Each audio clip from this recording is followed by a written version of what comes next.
berbahan hebel tersusun lurus memanjang menjadi sekat pembatas antara dua hunian yang berbeda cerita, di mana hunian pertama merupakan panggung penuh drama yang saat ini kita jalani. Ya, hunian dalam arti sebenarnya alias rumah tempat kita berteduh. Dan hunian kedua ialah tempat bagi mereka bernaung ketika nafas tidak lagi berhembus. Entah apa yang ada di pikiran ayah saat itu, hingga beliau mengambil perumahan tepat bersebelahan dengan lahan pemakaman umum atau TPU. Malah rumah yang dipilih pun merupakan rumah yang berbatasan langsung dengan tembok menyekat antara TPU dan lingkungan komplek. Tak ada sedikit bayangan dalam benak bahwasanya kuburan akan menjadi pemandangan di kala pagi dan malam. Belum lagi bayang-bayang rupa wujud para dedemit seperti tergambar dengan sendiri, menghadirkan rasa takut di dalam batin. Hal itulah yang aku, Rizky, dan adik, aku di sini Rizky ya, dan adik semata wayangku yang bernama Rian, yang aku pikirkan di hari pertama kami menempati rumah ini. Namun apa mau dikata, ayah sudah bersabda, dan rumah ini setidaknya menjadi hunian yang bagus daripada kami harus terus mengontrak. Begitulah bunda tercinta mencoba untuk memberitahukan kami. Walau di akhir cerita, ketakutan itu memang tidak berlandas, dan hal mistis tidak pernah bersinggah menyapa kami. Lambat laun, kami pun terpaksa membiasakan diri hidup bersahaja dengan mereka yang tinggal nama. Singkat cerita, 3 tahun lebih kami mendiami rumah tersebut, dan tidak ada hal aneh yang terjadi. Bahkan hamparan pemandangan kuburan atau prosesi pemakaman sudah menjadi hal yang biasa kami lihat.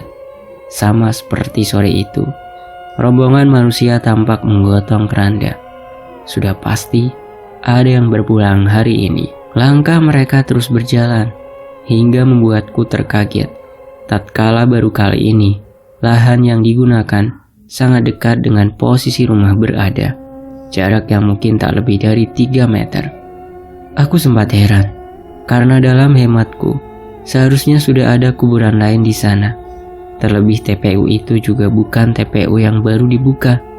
Dan yang lebih gila lagi, dengan tidak sadar, aku malah mengikuti prosesi pemakaman secara tidak langsung. Karena memang antara komplek dan TPU itu hanya berbatas dinding yang tak lebih dari 2 meter, di mana mataku masih dapat menyaksikan pemakaman jenazah itu dengan sedikit bercincit. Aku seperti terhipnotis. Mataku terus melirik tajam, detik demi detik prosesi itu.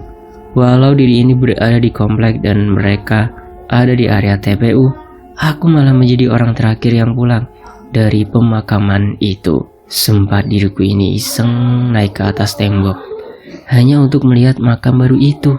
Anissa Cahaya binti Legiman. Spontan nama almarhum aku baca bahwasanya yang baru saja dikebumikan adalah seorang wanita yang berpulang di usia 28 tahun. Mungkin karena sudah 3 tahun berada di sana, tidak ada rasa ngeri terlintas. Hanya saja mohon maaf bila biasanya kubur baru identik dengan bau serta tebaran bunga-bungaan. Namun saat itu aku mencium bau yang sangat busuk, seperti berasal dari lahat yang baru ditutup itu. Lupa menjelaskan sedikit tentang diriku ya. Saat itu aku berstatus pelajar yang baru saja mengenakan seragam abu-abu, sementara adikku duduk di bangku kelas 2 SMP. Ayahanda merupakan staf kontraktor yang tak jarang harus melalang buana tatkala job proyek telah tiba.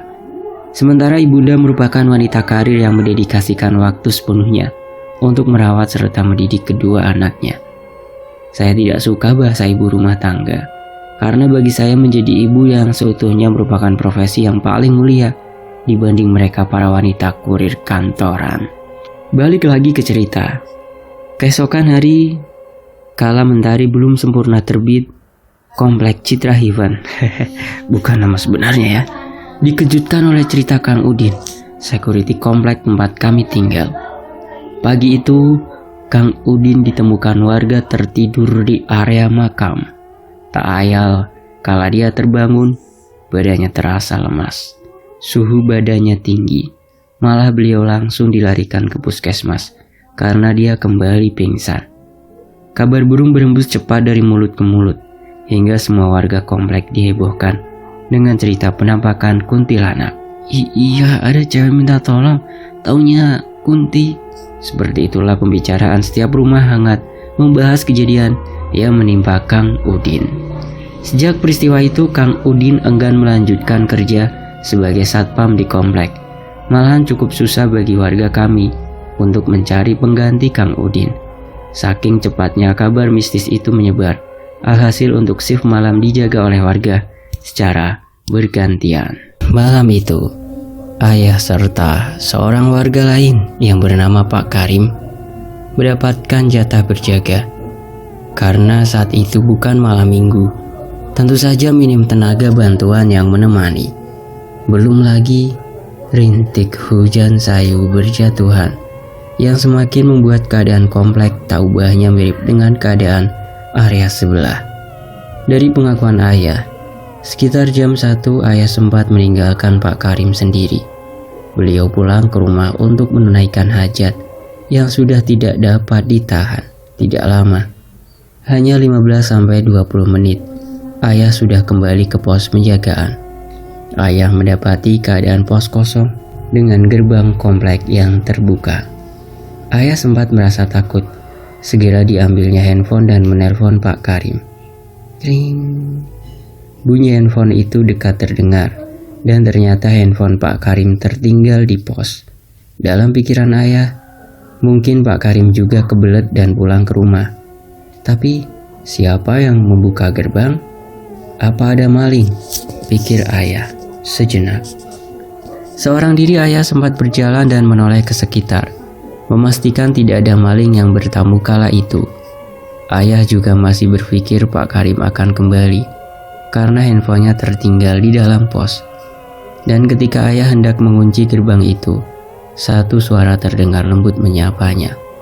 Pak, jangan ditutup dulu, teriak seorang wanita cantik. Ayah terdiam karena tidak mengenali wanita itu. Mbak siapa? Dari mana? Tanya ayah padanya. Saya Cahaya, Pak, saudari Pak Karim. Maaf mengganggu malam-malam, ucap wanita itu. Ayah tidak langsung percaya dan masih memberikan pertanyaan lain. Terlebih sudah jam 1 lewat. Mau kemana wanita pergi? Pikirnya lagi. Lah, rumah saya cuma di depan situ, Pak. Jalan 2 menit juga sampai, terangnya. Ayah mulai mempercayainya karena memang Pak Karim merupakan warga asli setempat. Terlebih lagi ayah mendapatkan penjelasan bahwa wanita itu berkunjung untuk mengantar obat. Ayah tidak membantah. Dibukakannya sedikit gerbang sebagai akses keluar. Hanya sekian detik kejadian itu terjadi sebelum satu teriakan mengagetkan dirinya. Setan! Teriak seorang wanita yang berasal dari salah satu rumah di komplek. Beberapa warga tampak keluar pergi menuju ke arah suara. Begitu juga ayah, yang sejenak terlupa akan sosok wanita yang tadi ditemuinya. Suara itu bersumber dari rumah Pak Karim. Istri Pak Karim terkulai pingsan di teras rumah. Sementara seorang anaknya menangis seduh tepat di sampingnya. Sigap mereka bergegas menolong Bu Karim. Anak mereka yang masih balita juga tidak dapat memberikan sebab akibat apa yang terjadi. Malah ayah yang menjadi sasaran pertanyaan karena Pak Karim ternyata tidak ada di rumah pada saat itu. Belum lagi cerita ayah perihal sosok wanita yang tadi menemui. Semakin membuat pertanyaan menyerang ayah malam itu. Semua menjadi heboh. Warga terpaksa harus bangun dari tidur lelapnya. Belum lagi sosok wanita tersebut sudah tidak ada di pos. Semakin menambah kepanikan akan keberadaan Pak Karim berada. Tak ayal komplek kembali heboh dengan cerita mistis. Terlebih setelah mereka menemukan Pak Karim ternyata pingsan di salah satu makam atau TPU yang ada di sebelah komplek. Tepat di jam 3 dini hari, keadaan komplek terasa ramai. Tidak hanya para lelaki, Kaum wanita bahkan anak-anak pun tak luput mencari informasi mengenai apa yang menimpa Pak Karim dan keluarga. Menjelang azan subuh berkumandang, baru kondisi Pak Karim dan istrinya bisa diajak berbicara. Pak Karim menuturkan tadi ada seorang wanita yang hendak meminta tolong diantarkan pulang. Wanita itu terlihat sedih dan gelisah, malah nangis, kata Pak Karim menceritakan. Pak Karim sempat meminta wanita itu menunggu, karena saat itu ayah pulang dan beliau sendiri di pos. Tapi yo entah kenapa saya manut. Ya udah, lagian katanya rumahnya cuma di ujung depan pengkolan. Kalau jalan paling 5 menitan, ucap Pak Karim pada kami. Di tengah perjalananlah Pak Karim mulai merasa keanehan tatkala wanita itu bertanya perihal Kunti yang sempat menjadi bahan pembicaraan warga sekitar. Wong tadi nangis, lah terus ngomong saya takut Pak. Rumah saya dekat kok di situ. Kok tiba-tiba nanya itu? Aduh, merinding aku Pak. Cerita Pak Karim melanjutkan cerita. Saat itu malah harum bunga melati kental tercium. Tapi Pak Karim tetap menceritakan setahu yang dia dengar. Bahkan sedikit melebih-lebihi hanya untuk bercandaan saja. Hanya saja, tatkala Pak Karim mendeskripsikan bentuk kuntilanak itu, sosok wanita itu malah berkata padanya, "Kayak gini dong wajahnya Pak." Pak Karim terkaku, takut akan apa yang ada di depannya. Teman yang sedari tadi bersamanya merupakan Kunti yang sedang menjadi bahan pembicaraan warga. Sosok wanita itu sungguh sangat mengerikan. Setengah wajahnya gosong dengan daging yang menganga, penuh dengan belatung. Suara kuntilanak itu yang membuat Pak Karim lari tunggang langgang. Hihihi, aku dikejar Mas, bajuku kayak ditarik-tarik sampai aku jatuh. Wajahnya tepat ada di depan mataku. Nah, tahu-tahu aku pingsan di kuburan lagi. Lanjut Pak Karim bercerita. Beda halnya Pak Karim, istrinya malah mengaku rumah diketuk oleh suaminya. Dia sempat bingung karena Pak Karim seharusnya membawa kunci. Aku buka tuh pintu. Bapak mukanya pucat, terus duduk di teras. Ya aku ikut, tak pijeti, tak ajak ngomong. Tahu-tahu ada orang nangis. Tak lihat yang tak pijet udah jadi kuntilanak. Takut aku Pak, seru Ibu Karim terbata. Dia merinding mengingat kejadian gila yang baru dialaminya. Eksistensi sosok kuntilanak tersebut semakin viral. Seharian setiap rumah hanya membahas perihal hal tersebut. Tidak hanya di komplek kami, bahkan warga di luar komplek pun membicarakan hal yang sama. Banyak pertanyaan, siapa sosok wanita yang menjadi demit tersebut? Karena sebelumnya tidak ada horor seperti ini terjadi. Singkat cerita, dalam seminggu adanya saja warga yang menjadi korban keusilan kuntilanak itu. Pasti setiap harinya satu warga ditemukan pingsan di area TPU. Tidak lagi warga komplek, warga di luar komplek pun mendapatkan teror yang sama. Begitu juga aku. Kurang lebih sebulan dari peristiwa terakhir, teror demit bergaun putih itu sedikit menurun. Walau masih ada yang melaporkan kejadian serupa, malam itu diriku merasa gerah dan ingin sejenak bersantai sembari menikmati segelas kopi pahit yang baru kuseduh. Sendiri aku asik menikmati malam sembari bermain game dari handphone. Kondisi saat itu hanya ada aku, adik dan ibunda tercinta. Ayahanda kembali berpetualangan seiring proyek yang kembali berjalan. Malah kala itu lebih dari 4 bulan ke depan, kami hanya tinggal bertiga di rumah ini. Malam semakin larut dan aku masih asik dengan handphone yang tergenggam di tangan. Buat apa takut, pikirku. Wong aku juga berada di rumah sendiri. Kuusir ketakutan dan tidak mengacukan kabar miring yang nyatanya aku pun tidak pernah melihat. Tring, tring. Terdengar suara nyaring seperti hembasan pasir yang berjatuhan di loteng. Aku terdiam. Aku lirik ke atas dan suara itu masih terdengar. Push. Lemparan pasir tiba-tiba menghantam wajah. Aku terkaget dan membuat gelas yang ada di sebelahku jatuh. Aku lihat sekilas siapa yang melakukan itu, namun tiada seorang pun di sana. Kupastikan kembali. Aku menilik lantai dan benar adanya. Ada pasir yang terlempar ke wajahku. Saat itu aku kembali teringat akan sosok Kunti itu. Tergesa aku bangun hendak masuk dalam rumah. Brak-brak. Kunci rumah pun tak dapat terbuka. Aku langsung panik. "Dek, dek, Bu, pintunya dikunci ya?" teriakku dari luar. Firasat malam itu sungguh sangat tidak mengenakan. Belum lagi aroma bangkai sangat busuk kembali tercium. Tanganku kembali gemetar memaksa agar pintu itu dapat terbuka. "Hei, hei!" Terdengar suara yang memanggil. "Hei, hei!" Suara itu kembali memanggil. Kutolehkan pandangan menatap ke arah suara. "Astagfirullah," ucapku keras. Aku melihat Kunti itu bergelantungan di tembok pembatas TPU dan komplek.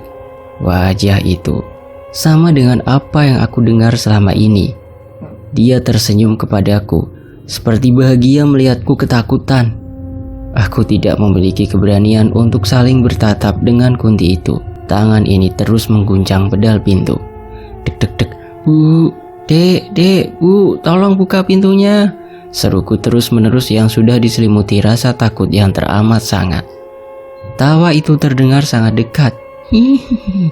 Hawa pun tiba-tiba menjadi dingin. Aku terpaku, diam, memegangi pedal pintu sembari menutup kedua kelopak mata.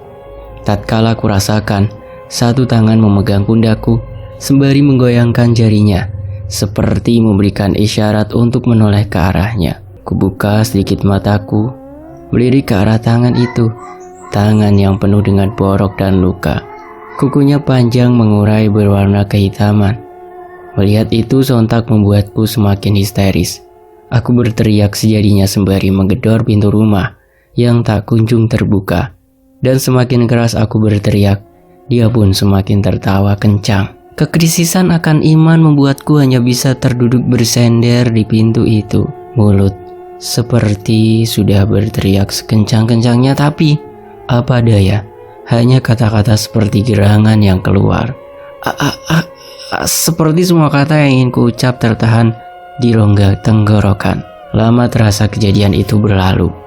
Berkali-kali mata tertutup dan kubuka berharap kuntilanak Natnan menyeramkan itu segera pergi. Namun tetap saja sosok demit ini berada tepat di hadapanku dan tak ada yang lebih horor ketika kulihat mulutnya memuntahkan darah dan belatung. Darah dan belatung itu tak henti bercacar di lantai, tepat di mana aku terduduk. Badanku terasa tak bertulang.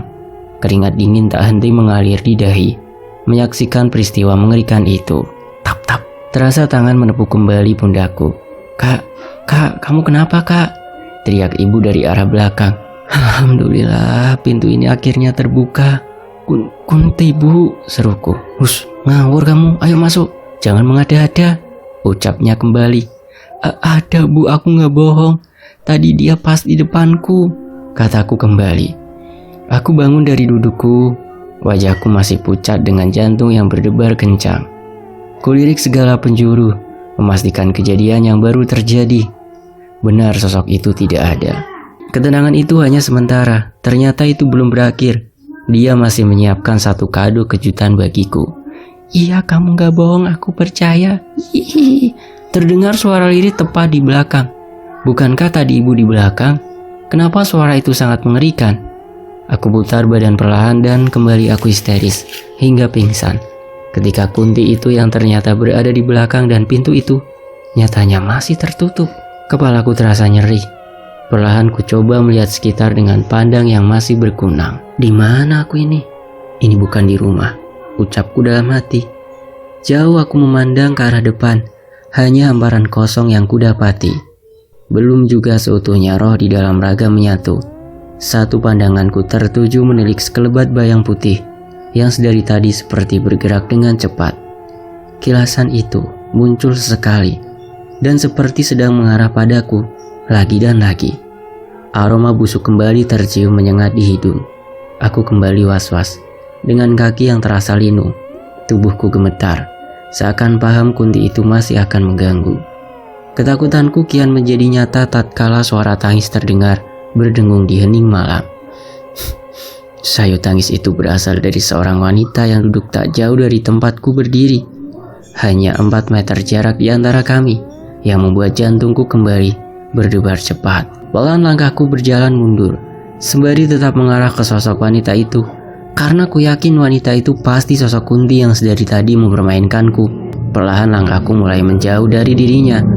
Ku atur nafas, mengatur strategi akhir untuk berlari sekencangnya. 1, 2, 3. Ku balikan badan dan mulai berlari. Priak! Langkahku langsung terhenti. Tubuhku jatuh akibat membentur sesuatu. Anjir, sakit banget. Langsung ku coba berdiri dan kembali berlari. Hanya saja aku tidak mampu. Tubuhku bergedik hebat. Bukan karena dia kembali muncul di hadapanku, tetapi karena apa yang tadi membuat diri ini terjungkal. Satu makam ada di sana, dan nisan dari makam itulah yang tadi membuat langkahku tersandung. Mataku tajam menatap nisan, membuat aku menyadari siapa sosok Kunti yang selama ini mengganggu warga. Batinku berkata apakah dia sosok wanita penghuni kuburan baru itu? Anissa Cahaya binti Legiman. Lisanku membaca tertatih tulisan pada kayu itu dengan sisa tenaga dan tubuh yang sangat gemetar. Kubalikan badan menghadap ke arah suara tangis yang tak henti dari tadi. Sosok itu tak lagi dalam posisi duduk. Walau dia masih berada di posisi yang sama, namun penampakannya tidak lagi dalam wujud manusia. Tawanya kembali bergema, seiring dengan penjenangan asri dari wujudnya. Kuntilanak itu kembali ada di hadapku, menatap tajam dengan sedikit senyum tipis dari wajahnya yang penuh dengan borok luka. Astagfirullah.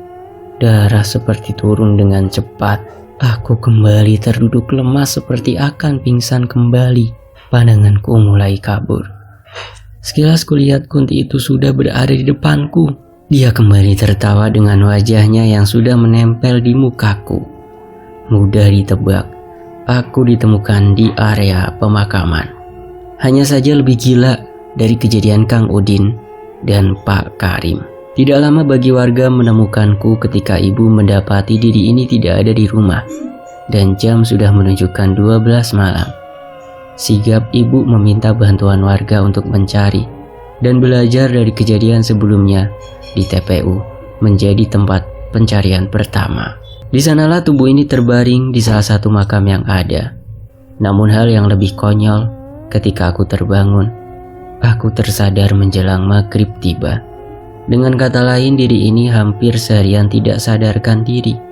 Tatkala mata terbuka, sudah ada ibu dan ustadz serta beberapa warga yang sedang melantunkan doa kala itu. Dan penjelasan dari ibu selang sehari setelah diriku tersadar. Sedari ditemukan aku terus mengigau, serta demam tinggi. Bukan hanya itu, nama Anissa Cahaya binti Legiman acap kali terucap dalam igauanku. Ucap ibu padaku. Karena ngigauan itu juga, warga jadi mencari makam terkait dan menghubungi sanak keluarga dari almarhumah. Namun agak lama pihak keluarga menanggapi keluhan warga tersebut. Bahkan sempat terjadi cekcok ketika ada pihak keluarga datang memenuhi panggilan tersebut. Mereka tidak dapat menerima perkataan warga bahwa sosok almarhumah gentayangan, bahkan menjadi Kunti yang acap kali menebarkan teror. Terus apakah semua berakhir selang pertemuan itu? Tentu saja tidak, teman-temanku. Tidak semudah itu semua berakhir. Dan kisah teror kuntilanak pun semakin intens terjadi yang membuat warga kian resah. Kunti si Cahaya penghuni kuburan baru. Begitulah sosok demit itu mendapatkan panggilan dari sekitaran warga TPU, termasuk warga kompleks tempatku bernaung. Hujan rintik jatuh membasahi tanah. Hari baru saja beranjak menuju malam. Suara azan Isya merdu terdengar. Dari ujung pengkolan satu kendaraan roda 2 pelan melaju. Seorang gadis tampak mengendarainya. Dia terlihat bingung menilik kanan dan kiri, mencoba menemukan rute terbaik menuju rumah sanak saudaranya. Gerimis kala itu membuat warga malas untuk berkeliaran yang pastinya membuat jalanan terasa sepi. Wanita itu tidak tahu harus kemana untuk bertanya, hingga pandangannya menatap sosok seorang wanita yang baru keluar dari area pemakaman. Walau sedikit merasa heran, namun dalam benak si pengendara, mungkin dia baru saja menyekar dan berharap sosok wanita itu bisa menuntun dia menuju ke tempat yang dicari. Pelan diarahkannya motor itu melaju hingga menghampiri sosok tersebut. "Misi Mbak mau tanya, kalau alamat komplek ini di sebelah mana ya?" ucap si pengendara sopan. Wanita itu tidak langsung menjawab. Dia terlebih dahulu menatap wajah si pengendara dan memberikan senyum yang malah membuat pengendara wanita itu bergidik. Ada perasaan horor muncul ketika dia melihat sosok wanita itu tersenyum. "Tahu Mbak, ini komplek rumah saya, di situ," balasnya sembari menunjuk ke satu arah. "Boleh saya nebeng sekalian Mbak? Hitung-hitung nganter Mbak ke sana, deket kok," ucapnya kembali sekaligus meminta kepada pengendara tersebut. Sebenarnya si pengendara sedikit ragu memberikan tumpangan, tapi karena lagi dan lagi tidak ada pilihan dan wanita itu mengatakan dia juga tinggal di alamat yang sedang dituju, maka dia memperbolehkan sosok itu turut serta bersamanya. Tak lama perjalanan itu terjadi. Kurang dari 5 menit mereka tiba di salah satu rumah megah bertingkat. Sosok wanita yang ditemui si pengendara di TPU meminta turun tepat di rumah megah itu. "Stop Mbak, ini rumah saya," ucapnya. "Ayo Mbak masuk dulu," katanya kembali seraya memegang tangan si pengendara. Bak terkena sihir. Motor itu diarahkan masuk ke dalam rumah. Pengendara wanita itu sangat terpesona melihat kemegahannya. Apalagi saat dia masuk ke dalam rumah. Perabotan kelas 1 menghiasi seisi rumah. Si pengendara diajak mengitari rumah. Hingga langkah mereka terhenti di ruang makan. Tertata meja dengan berbagai makanan mewah. Hanya saja ada hal yang mengganjal. Untuk rumah seluas dan semegah ini, tidak ada satu manusia pun yang dijumpai oleh dirinya, selain wanita yang dari tadi bersama. "Kok sepi ya Kak? Dari tadi gak ada orang lain selain kita," ucap pengendara itu kepadanya. "Iya, semenjak kepulanganku beberapa bulan ini, rumah ini selalu sepi," katanya dengan wajah yang sedih. "Maaf kalau kakak tersinggung." "Iya gak apa, kamu belum makan kan? Ayo kita makan dulu. Nanti selesai makan, kamu saya antar ke sana," serunya kembali. Berdua mereka duduk. Si pengendara tampak menahan ludah, menahan keinginan untuk segera bersantap dengan menu yang pastinya nikmat. Pengendara wanita itu seperti tidak dapat menahan diri. Selang diperbolehkan menikmati makanan, dia mulai mencicipi satu persatu menu yang tersaji. Daging, udang, sayur-sayuran. Tangannya dan mulutnya penuh, seperti tidak dapat berhenti. Padahal sudah sepiring lebih dia melahap. Sembari santap malam itu, mereka semakin akrab. Banyak pertanyaan yang dilontarkan si pengendara kepada sosok wanita itu. Hingga satu jawaban membuat jantungnya berdetak hebat. "Maaf Kak, kalau boleh tahu sebelum pulang ke sini memang kakak asli mana?" tanyanya. "Sama seperti kamu," jawabnya singkat. Pengendara itu seketika merasa aneh dan tertawa sedikit. "Ah, kakak bisa saja," katanya belum menyadari. "Iya, aku tidak bohong. Aku sama seperti kamu manusia," jawabnya kembali. "Kalau dulu manusia, sekarang demi dong Kak," jawab pengendara spontan. "Iya Kak," kata wanita itu. Si pengendara terdiam, makanya terhenti. "Jangan bercanda Kak," tanya si pengendara itu. "Hihihi." Seketika sosok wanita itu berubah menjadi Kunti dengan penampilan yang sungguh sangat mengerikan. Rumah mewah itu sirna berganti area pemakaman. Begitu juga dengan makanan yang ada di tangan si pengendara. Didapati daging nikmat yang ada di tangannya berubah menjadi cacing tanah yang dipenuhi belatung. Pengendara itu langsung bermuntah mengetahui apa yang barusan dia makan. Wajahnya pucat dengan tubuh yang sudah tidak dapat dia gerakkan. Mulutnya seakan terkunci. Seketika itu juga si pengendara pingsan seiring dengan kunti cahaya yang berada tepat di wajahnya. Ibu juga mengatakan, menurut penuturan Bu Indah, sosok si pengendara sempat terbangun dan mendapati diri berhadapan dengan Kunti pada ruangan yang hanya berukuran 2 meter, seperti berdua dalam satu lahat. Ucapnya, "Aku berkedip. Ternyata apa yang kualami tidak sehoror kejadian itu." Namun peristiwa air itu membawa kabar baik di akhir kisah teror Cahaya, si penghuni kubur baru. Walau sedikit tidak manusia, warga kekeh akan membongkar makam itu bila tidak ada kejelasan dari sanak keluarganya. Yang akhirnya sanak saudara almarhumah mengalah dan memugar makam tersebut guna dipindahkan ke tempat lain. Saat prosesi pemugaran, dari mulut warga pecinta gibah, banyak yang mengatakan kondisi mayat sungguh sangat mengenaskan dan mengeluarkan aroma yang sangat busuk.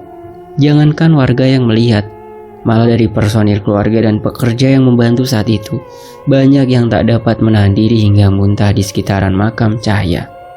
Wallahu a'lam bishawab. Cukup Tuhanlah yang maha mengetahui dan maha mengampuni. Walau rumor itu terus menjadi cerita asupan keseharian, setidaknya semenjak pemugaran makam Cahya, sosok Kunti itu pun tidak pernah lagi meneror warga. Dan sebagai penutup, semoga Cahya tenang di alam barunya dan tidak ada lagi teror dari Kunti Cahya, si penghuni makam baru. Al-Fatihah untuk Cahya binti Legiman. A'udzubillahi minasyaitonirrajim. Bismillahirrahmanirrahim. Alhamdulillahirabbil alamin arrahmanirrahim maliki yaumiddin. Iyyaka na'budu wa iyyaka nasta'in. Ihdinas siratal mustaqim siratal ladzina an'amta 'alaihim ghairil maghdubi 'alaihim waladdallin. Rabbi firli wa walidayya. Amin. Demikianlah sebuah kisah dari Ed Nyata. Terima kasih teman-teman, saya pamit ya. Sampai jumpa di kisah lainnya. Wassalamualaikum warahmatullahi wabarakatuh. Alhamdulillah.